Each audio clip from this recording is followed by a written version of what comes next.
Dari abu kehancuran menuju puncak kesuksesan.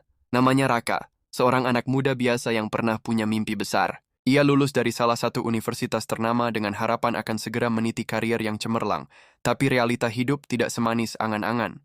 Di negara tempat ia tinggal, lowongan pekerjaan bukan soal kemampuan, tapi soal siapa yang kau kenal.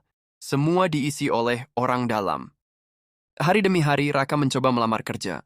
Dari kantor kecil hingga perusahaan besar. Jawabannya selalu sama, kami akan hubungi nanti. Tapi panggilan itu tak pernah datang. Tekanan mulai menghimpit.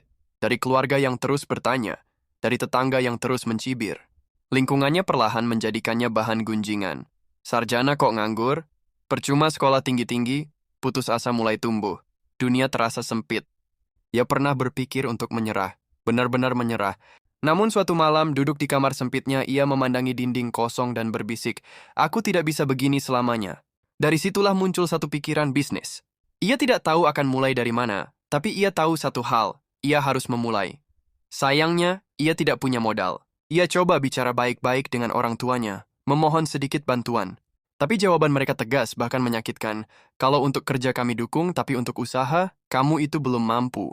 Kecewa tapi tidak patah. Raka mulai meminjam dari teman lama, tak besar, tapi cukup untuk membuka usaha kecil.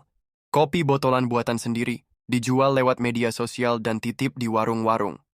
Hari pertama, hanya 2 botol laku. Tapi dia tidak menyerah. Hari berganti minggu, minggu berganti bulan. Usahanya tumbuh pelan-pelan. Dia belajar sendiri tentang pemasaran, produksi, hingga desain kemasan. Satu toko kecil bertambah jadi 2, lalu 5, lalu puluhan. Konsumennya makin luas, usahanya mulai dikenal. Namanya mulai disebut-sebut sebagai anak muda kreatif yang bangkit dari nol. Orang-orang yang dulu mengejeknya mulai mencari keberadaannya, mencoba menyambung kembali silaturahmi. Media lokal meliput kisahnya, lalu media nasional ikut angkat cerita inspiratifnya. Bahkan para pejabat dan pengusaha besar mulai menghubunginya, menawarkan kolaborasi.